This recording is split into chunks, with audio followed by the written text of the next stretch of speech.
Hello students, once again welcome to my channel maths with Pooja. हम कर रहे हैं क्लास 11th के लिए चैप्टर 9 सीक्वेंस एंड सीरीज और जीपी यानी ज्योमेट्रिक प्रोग्रेशन हमारा प्रोग्रेस में है। और बाकी सारा टॉपिक क्या जीपी होती है, उसका सम कैसे फाइंड करते हैं, उससे रिलेटेड ऑल एग्जाम्पल्स मैंने लास्ट लेक्चर्स तक अपलोड कर दिए हैं। हमारा नेक्स्ट टॉपिक है, next and the last topic of GP for class 11th है ज्योमेट्रिक मीन। जिस तरह हमने अर्थमेटिक मीन समझा था सेम उसी तरह ज्योमेट्रिक मीन है। पहले मैं आपको ये कॉन्सेप्ट एक एग्जांपल की हेल्प से बताती हूँ, फिर हम इसको थ्योरेटिकल लेकर चलेंगे। ज्योमेट्रिक मीन क्या है? मान लीजिए कि आपको कोई दो नंबर्स गिवन है 2 and 8। सपोज कर लीजिए कि 2 and 8 कोई दो नंबर हैं और इनके बीच में इन बिटवीन समवेयर आपको एक थर्ड नंबर इंसर्ट करना है, सपोज x। ठीक है, 2 गिवन नंबर्स आर 2 and 8 और उनके बीच में एक थर्ड नंबर इंसर्ट कर दे, एक। अभी हम सिर्फ एक ज्योमेट्रिक मीन की बात कर रहे हैं। और वो नंबर इस तरह से इंसर्ट करे कि जो रिजल्टिंग सीक्वेंस है भाई वो जीपी बन जाए। ध्यान देना मेरी बात पर। 2 और 8 के बीच में कोई ऐसा नंबर डालना है कि 2, x, 8 तीनों मिलकर एक जीपी बनाए। अब आप एक बात पर ध्यान दें कि if 2, x, 8 is in GP, इसका मतलब क्या होना चाहिए? R should be same. भाई अगर आपने अच्छे से जीपी को समझ लिया है मेरे लास्ट लेक्चर से, तो भाई जो अपना कॉमन रेशियो है वो सेम होना चाहिए। कॉमन रेशियो का मतलब क्या होता है? A2/A1 और A3/A2। तो हम देखते हैं कि x/2 का जो आंसर आएगा, जो रेशो आएगा, वही रेशो 8/x का आना चाहिए। क्लियर? इसकी हेल्प से हम सॉल्व कर सकते हैं। क्रॉस मल्टीप्लाई कर दो, x इंटू एक्स और इधर ले जाओ इज इक्वल टू 8 इंटू 2। ये हो जाएगा x² इज इक्वल टू 16। और स्क्वेयर को ख़त्म करने के लिए हम क्या करेंगे? x is equal to 4। यानी कि 2 और 8 के बीच में जो नंबर हम यहाँ पर डालने जा रहे हैं वो क्या है? हमारा 4 है। अब मैं एक बात और बता दूं कि यहाँ पर जो अंडर रूट है वो वास्तव में तो +-4 आएगा आपका, तो वो नंबर हमारा -4 भी हो सकता है। आप चेक कर सकते हो। 4/2 2 आएगा, 8/4 2 आएगा। यानी कि जो इनका और इनका कॉमन रेशियो है वो सेम है। और यहाँ पर हम चेक करें, -4/2 -2 आ रहा है, 8/-4 भी -2 आ रहा है। तो कॉमन रेशियो हमारा थ्रू आउट क्या चल रहा है? सेम चल रहा है। तो अभी हमने क्या देखा कि अगर, अब ध्यान से समझें कि अगर दो नंबर्स हमें A और B गिवन हैं, A and B are 2 given numbers और G उनका ज्योमेट्रिक मीन है and G is their geometric mean, यानी कि A और B के बीच में G नंबर हमने इंसर्ट इस तरह से किया है कि ये कंप्लीट सीक्वेंस हमारी अगर जीपी बनती है तो वो एक सिंगल ज्योमेट्रिक मीन हम G को कैसे निकाल सकते हैं? AB के अंडर रूट से। आप यहाँ देख सकते हो x, देखो ना, x² का अंडर रूट क्या हो जाएगा? x, और वो क्या आ रहा है? 2 इंटू 8 का अंडर रूट आ रहा है, 16 का अंडर रूट आ रहा है। तो ये है एक सिंगल ज्योमेट्रिक मीन निकालने का तरीका। आप इसको पैरेलल ना, मैं आपको एक बार अर्थमेटिक मीन और बताते चलती हूँ कि A और B के बीच में हम एक सिंगल नंबर A अगर डालें कि A और B अर्थ वो AP में आ जाए, तो वो अर्थमेटिक मीन आपका क्या होता था? इन दोनों का मिड पॉइंट। अभी इन दोनों का रिलेशन भी आने वाला है। A arithmetic mean between 2 given number, single arithmetic mean, G geometric mean between 2 given numbers. तो ये बातें आपने ध्यान रखनी है। आगे बढ़ें।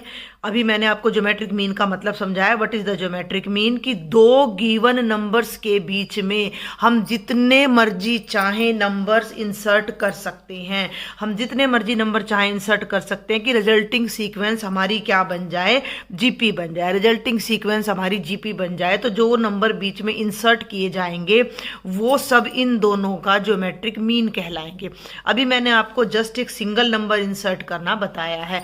अब हम more than one number insert करना सीखते हैं। ठीक है भाई, हमने मान लिया कि A और B कोई दो गिवन नंबर्स हैं और G1, G2, G3 and Gn are n geometric means between A and B। Clear. अब इस बात का मतलब क्या है, पहले तो यही क्लियर होना चाहिए, क्योंकि क्वेश्चन जब भी आपको मिलता है कई बार लैंग्वेज चेंज करके भी आ जाता है। ए और बी के बीच में ये एन ज्योमेट्रिक मीन डाले हैं, इसका मतलब a comma G1 comma G2 G3 GN comma b is a GP। Clear कि ये जो पर्टिकुलर सीक्वेंस आपकी इस ब्लॉक में बनी है ये एक GP है। ठीक है, अब हमारा काम क्या है, हमें ये नंबर्स फाइंड करने हैं। ये नंबर्स तब निकलेंगे जब हमें किसी जीपी की कॉमन रेशियो पता होगी। देखो एपी में क्या होता है, एपी में होता है फर्स्ट टर्म और कॉमन डिफरेंस डी। जीपी में क्या होता है, फर्स्ट टर्म और कॉमन रेशियो आर। तो फर्स्ट टर्म हमें पता है, आर हमें फाइंड करना है। मेन हमारा मुद्दा है अब आर फाइंड करने का। अगर हम आर फाइंड कर लेते हैं तो हम ये भी फाइंड कर लेंगे कि G1 G2 G3 कैसे निकलेंगे। क्लियर, बिल्कुल वही तरीका जो हमने अपना एपी में अप्लाई किया था। आप यहाँ देख सकते हो कि n मीन्स तो मैंने बीच में डाले और दो नंबर्स ऑलरेडी है, तो देयर आर टोटल कितनी टर्म्स हो जाती हैं, there are total n+2 terms, यानी b जो है वो n+2 नंबर पे आ रहा है, यानी a n+2 अपना क्या है b। किसी भी जीपी की जो जनरल टर्म होती, किसी भी जीपी की जो जनरल टर्म होती है वो हमें पता होता है क्या होती है, a into R is to power n-1। तो ये क्या हो जाएगी, a r की पावर n-1, यानी जिस नंबर की टर्म आप निकाल रहे हो उससे एक कम is equal to b। Clear है, हमने मान लिया r क्या है, कॉमन रेशियो है, सारा मुद्दा ही r फाइंड करने का है। तो ये हो गया a, r की पावर 2 में से 1 गया 1, n+1 is equal to b। a को नीचे ले आओ, r is to power n+1 is equal to b by a। अब हमें r फाइंड करना है, तो पावर एलिमिनेट करने के लिए क्या करते हैं, इस तरफ भी हम पावर 1 बाय n+1 ले लेते हैं और इस तरफ भी हम पावर 1 बाय n+1 ले लेते हैं। पावर से power cancels, r is equal to b by a की पावर 1 बाय n+1। ये हमारा कॉमन रेशो हो जाता है। बहुत ध्यान से समझें, अगर हमें two given numbers a and b के बीच में n ज्योमेट्रिक मीन्स इंसर्ट करने हैं तो we need to find the common ratio, and common ratio can be calculated by using this formula that r is equal to b by a, b last number, a first number is to power 1 by n+1। n क्या है, number of geometric means inserted between the given numbers. जैसे ही हमें r पता लग जाएगा हम G1 find कर लेंगे, क्योंकि G1 क्या है, GP की सेकेंड टर्म है, G2 क्या है, थर्ड टर्म है।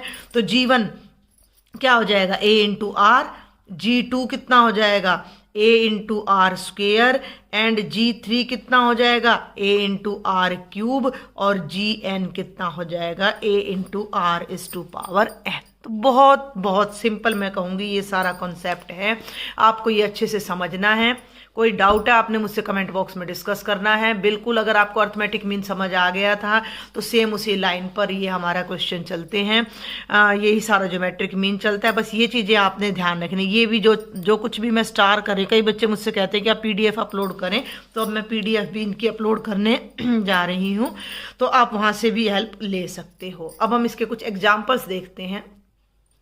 दिस इज एग्जाम्पल नंबर 17 जो हमारा ज्योमेट्रिक मीन पर बेस्ड है from NCERT। Insert 3 numbers between 1 and 256 so that the resultant sequence is a GP। ध्यान से समझेंगे, बात वही है, इधर से घुमा लो उधर से घुमा लो, हमें 1 और 256 के बीच में 3 ज्योमेट्रिक मीन्स फाइंड करने हैं। Got it.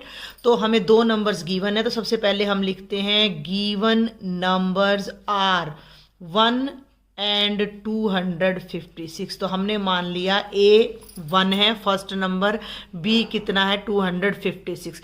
हमें इन दोनों के बीच में 3 नंबर इंसर्ट करने जिससे कि रिजल्टिंग सीक्वेंस एक GP बन जाए। तो हमने मान लिया कि late G1 G2 G3 be 3 numbers inserted between 1 and 256 such that sequence is a GP। Clear? Or we can say that G1 G2 G3 are 3 geometric means between 1 and 256। Got it? तो अब हमारे पास क्या रह जाता है, कि इसका मतलब G1 क्या है भाई। ये रिजल्टिंग सीक्वेंस जो है, आप इस बात को ऐसे भी कह सकते हो कि 1, G1, G2, G3 and 256 is a GP। Clear. ये मैंने बहुत बड़ा चढ़ा के लिख दिया है, आपको सिर्फ समझाने के पर्पज से। आप किसी एक लाइन से अपना काम चला सकते हो। let R be the common ratio, let R be the common ratio of this particular GP। ठीक है, तो हमें पता है कि R का फॉर्मूला अभी हमने देखा है b/a⁴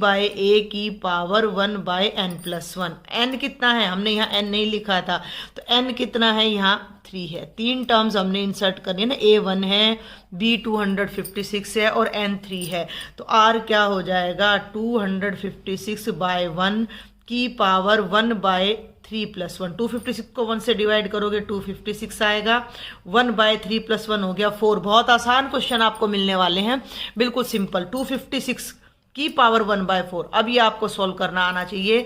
आप इसके फैक्टर कर सकते हैं, वरना आपको देखो 11th में वर्बल याद होना चाहिए। 4 की पावर 4, 4 जा 16, 16 4 जा 64, 64 4 जा 256, 4 चौक 16, 16 चौके 64 और 64 चौके 256। तो 256 को मैं 4 की पावर 4 लिख सकती हूँ, 4:4 and whole raise to the power 1/4। अब एक ही बेस पर जब 2 पावर हो तो वो मल्टीप्लाई हो जाती है। सिंपल हमारा एक्सपोनेंट का रूल है कि x is to power m is to power n हो तो वो बन जाती है x is to power mn। तो ये जो आ रही है हमारा बन जाएगा 4 is to power 4 into 1/4 cancel, that is 4 is to power 1, that is 4। तो हमारी R की वैल्यू कितनी आ जाती है, 4 आ जाती है, और A हमें ऑलरेडी 1 गिवन है। अब हमारा काम है केवल G1, G2, G3 फाइंड करना। तो G1 हमारा है AR। ध्यान देना भाई, G1 is the first geometric mean but the second term of GP। तो ये हो जाएगा A into R, that is 1 into 4, that is 4। G2 हमारा हो जाएगा A इंटू R स्क्वेयर, यानी 1 into 4 square, that is 1 into 4 square का मतलब 16। और बेटा जी G3 हमारा हो जाएगा A into R cube, 1 into 4 cube, 1 into 64, that is 64। तो 3 नंबर्स या 3 ज्योमेट्रिक मीन्स आर 4, 16 एंड 64, और यही हमें कैलकुलेट करना था।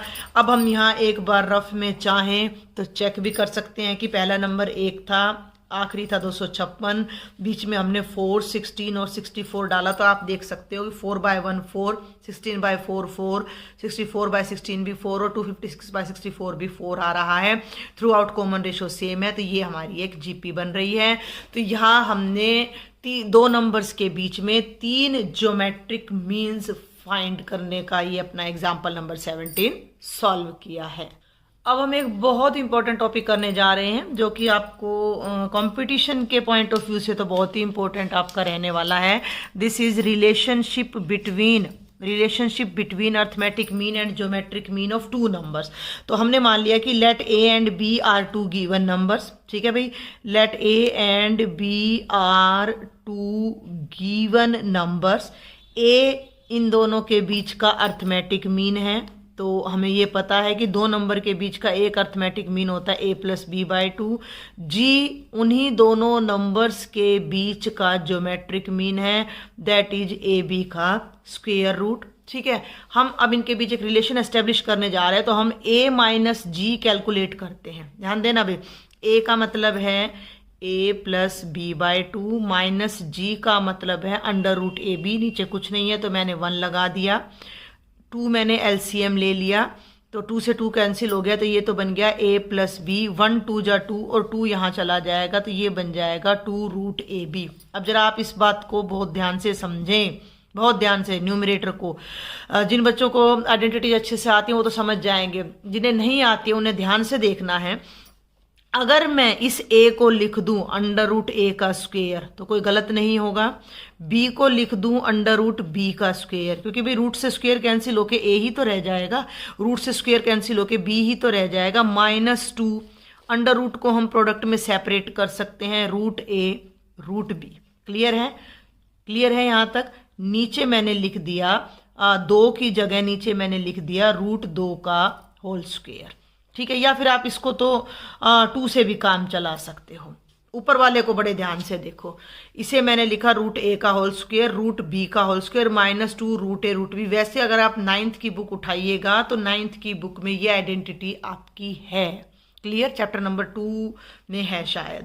तो अब मैं आपको एक आइडेंटिटी याद दिला दूं कि a square plus b square -2ab क्या होता है? ये होता है a माइनस बी का होल स्क्वायर। तो ये है रूट ए का स्क्वायर प्लस रूट बी का square -2 root a root b. तो ऊपर वाली टर्म को मैं लिख सकती हूँ root a minus root b का whole square divided by 2। Is it okay now?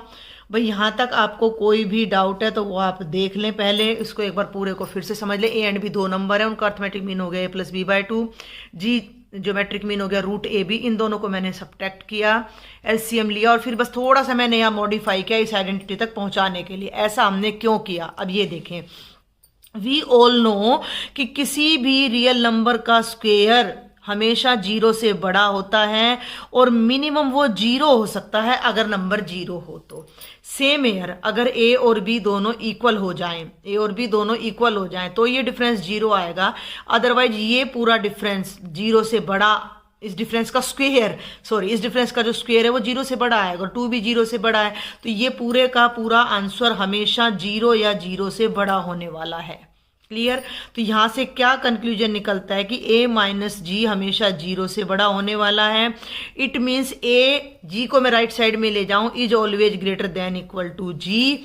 और इसी बात को मैं यहां लिख सकती हूं कि arithmetic mean of 2 numbers is always greater than equal to geometric mean of 2 same numbers. दोनों नंबर्स सेम है, a और b का जो अर्थमेटिक मीन होगा वो हमेशा उनके ज्योमेट्रिक मीन से बड़ा होगा। कभी किसी केस में वो इक्वल हो सकता है। तो ये एक बहुत इंपॉर्टेंट रिजल्ट है जो आपने ध्यान रखना है, that a is greater than equal to g। यहाँ मैं एक बात ऐड कर देना चाहती हूँ कि these are 2 real positive numbers. ये बात आपने ध्यान रखनी है क्योंकि नेगेटिव होंगे तो उनका जो स्क्वायर, अगर उनमें से एक भी नंबर नेगेटिव हो गया तो उनका अंडर रूट पॉसिबल नहीं है। ये बात थोड़ा यहाँ स्किप हो गई थी, तो आपने यहाँ स्पेशल ध्यान रखना है कि a and b are positive real numbers. Got it? And this is the last example of exercise 9.3, example 18. If arithmetic mean and geometric mean of 2 positive numbers a and b is 10 and 8 respectively, find the numbers. हमें a और b की value find करनी है। अभी मैंने आपको बताया था कि भाई अर्थमेटिक मीन यानी a, देखो पहले तो थोड़ा यहाँ लिख लेते हैं, a और b 2 गिवन नंबर्स हैं तो उनका अर्थमेटिक मीन यानी a प्लस बी बाय 2 तो कितना है? 10 है। एंड ज्योमेट्रिक मीन g जो कि हमारा होता है ए बी का स्क्वायर रूट, वो हमारा 8 है। क्लियर है? तो इन दोनों को हम रिस्पेक्टिवली सॉल्व करते हैं। a प्लस बी बाय 2 कितना है भाई? 10 है। 2 को जरा राइट साइड में ले जाओ तो a प्लस बी कितना आ गया? 10 इंटू 2 20। तो एक रिलेशन तो ये आ गया। एंड अंडर रूट को खत्म करने के लिए हम क्या करते हैं? स्क्वायर रूट को खत्म करने के लिए we will square both sides. तो ये हो जाएगा हमारा स्क्वायर रूट से स्क्वायर कैंसिल हो जाएगा and A B is equal to 64। तो ये हमारा आ गया a plus B is equal to 20 and A B is equal to 64। अब हम इसे इजीली सॉल्व कर सकते हैं। आप कोई भी आइडेंटिटी लगा सकते हो। आप दो तरीके से इसको कर सकते हो। यहाँ से b की वैल्यू निकालो, 20 माइनस a, इसमें पुट करो, you will get a quadratic. इससे आपको a की वैल्यू, देखो यहाँ से लेते हैं, बहुत तरीके हैं सॉल्व करने के। b को ले लो, कितना आएगा? 20 माइनस a। इसको सेकंड में पुट कर दो, put b in equation number second. Equation number second आपकी क्या है? A B is equal to 64। b की जगह मैंने रखा 20 minus a is equal to 64। Solve कर लीजिए। a को 20 से मल्टीप्लाई करेंगे, 20a minus a square is equal to 64। Right में ले जाइए, a स्क्वेयर प्लस का हो गया minus 20a plus 64 is equal to 0। Fraction कर लीजिए, मिडिल टर्म को फैक्टराइज कर लीजिए, ऐड करें या सब्ट्रैक्ट करें तो 20 आना चाहिए, मल्टीप्लाई करें तो 64। 16 चौके 64, 16 4 जा 64 और 16 और 4 को जब हम ऐड करते हैं तो 20 आता है। तो बहुत ही आसान सा क्वेश्चन है। ये हो गया 16 plus 4a plus 64 is equal to 0। Solve कर लीजिए। A square minus 16a minus 4a plus 64 is equal to 0। ये मेथड हमारा 10th क्लास का है, बल्कि मैं कहूँगी 8th से चला आ रहा है।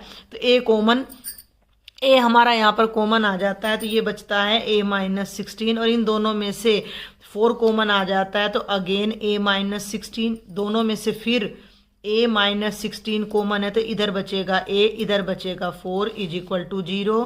तो a minus 16 is equal to 0 और a minus 4 is equal to 0। तो a की एक वैल्यू 16 आती है और a की एक वैल्यू 4 आती है। जब हमारे पास a आ चुका है तो b हमारे पास ऑलरेडी है 20 माइनस a।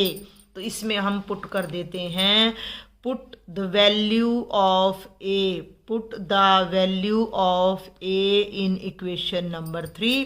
तो अब आप ध्यान दें, जब a 16 है तो b हमारा कितना है 20 माइनस a, यानी 20 माइनस 16 है भाई, ये 4। तो a हमारा 16 हो जाएगा, b हमारा 4 हो जाएगा, और ये हमारा आंसर आ जाएगा। ठीक है, लेकिन जब a 4 है तो b 16, यानी दोनों नंबर्स हम आगे पीछे कर सकते हैं। भाई जीपी तो आगे से भी चलती है और पीछे से भी चलती है ना, सीक्वेंस तो लेफ्ट टू राइट भी चलेगी, राइट टू लेफ्ट भी चलेगी। तो यहाँ हम दूसरी वैल्यू रख लेते हैं कि जब a 4 है तो b हमारा कितना आ जाएगा 20 माइनस 4 यानी 16। तो a 4 है तो b आपका आ जाएगा 16, और ये आपका आंसर आ जाता है। This is the simplest method. आपकी बुक में ये वाली आइडेंटिटी लगाकर किया हुआ है, जिसे भी मैं एक्सप्लेन कर देती हूँ कि a minus B whole square is equal to a plus B whole square minus 4ab। इसे ओपन करिए ना, a square plus B square plus 2ab में से 4ab गया तो माइनस 2ab, तो यही आइडेंटिटी आ जाएगी। तो इसकी हेल्प से हमें a माइनस बी मिलेगा। a प्लस बी आपके पास ऑलरेडी 20 है, फिर भी आप इसको सॉल्व कर सकते हो। तो मैंने कहा था कई तरीके होते हैं सॉल्व करने के। तो यहाँ a प्लस बी की वैल्यू 20 है, ए बी की वैल्यू कितनी है 64 है। तो यहाँ तो हम रखेंगे 20 का स्क्वायर और यहाँ हम रखेंगे 64, ये आ जाएगा 400 और ये आ जाएगा 256। दोनों को माइनस करिएगा तो 144। तो a माइनस बी का स्क्वायर आपका आ गया 144। अंडर रूट करेंगे तो a माइनस बी की वैल्यू आएगी प्लस माइनस 12। अब आप इसको और a प्लस बी हमारा ये रहा, इसकी हेल्प से भी आप इन्हें सॉल्व कर सकते हो। तो दोनों ही ठीक है, ये ज़्यादा मैं प्रेफर करूँगी, इजी पड़ेगा मोस्टली स्टूडेंट्स को, क्योंकि ये आइडेंटिटी बहुत कम स्टूडेंट्स को याद रहती है। तो ये आपकी एक्सरसाइज 9.3 के कंप्लीट एग्जाम्पल्स यहाँ पर हो जाते हैं। नेक्स्ट वीडियो लेक्चर में हम एक्सरसाइज स्टार्ट करेंगे। कोई भी डाउट है आप मुझे कमेंट बॉक्स में लिखो, मेरा ग्रुप ज्वाइन करो, and don't forget to share my lectures and subscribe, और एक लाइक ज़रूर दें। Thank you students.